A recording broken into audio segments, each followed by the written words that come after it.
ഇവൾ കാലിന് പരിക്കേറ്റ് ഓപ്പറേഷൻ തിയേറ്ററിൽ കിടക്കുമ്പോൾ പഴയ കാര്യങ്ങൾ ഓർക്കുകയാണ്. മറ്റൊരു ജാതിയിൽപ്പെട്ടയാളെ പ്രണയിച്ച് വീട് വിട്ടിറങ്ങിയ മകളെ 6 വർഷത്തിന് ശേഷം അമ്മ കാണാൻ വരുന്നു. രണ്ടുപേരും ഒരുമിച്ചിരുന്ന് ഭക്ഷണം കഴിച്ചുകൊണ്ടിരിക്കുമ്പോൾ ഒരു മെസ്സേജ് വരുന്നു.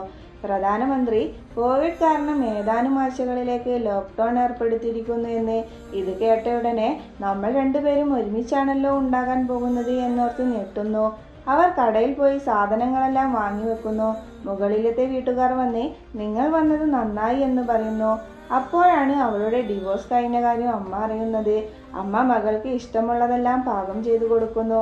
താൻ ചെയ്തത് വളരെ തെറ്റായിപ്പോയി എന്നോർത്ത് മകൾ കരയുന്നു.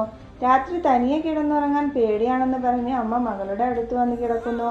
നിങ്ങൾ പ്രണയിച്ച് കല്യാണം കഴിച്ചതല്ലേ, പിന്നെ എന്ത് സംഭവിച്ചു എന്ന് ചോദിക്കുന്നു. ഞങ്ങൾ ഒരുമിച്ചാണ് ജീവിച്ചത്, പക്ഷെ പോകെ പോകെ ഞങ്ങൾക്കിടയിൽ ഒരു അകൽച്ച വന്നു. അത് വലുതാകേണ്ട എന്ന് കരുതി ഡിവോഴ്സ് ചെയ്തതാണ്. അടുത്ത ദിവസം ന്യൂസിൽ ലോക്ക്ഡൗൺ വീണ്ടും നീട്ടാൻ പോകുന്നതായി പറയുന്നു. എന്നാൽ ഇത്തവണ വാർത്ത കേട്ട് രണ്ടുപേരും സന്തോഷിക്കുന്നു.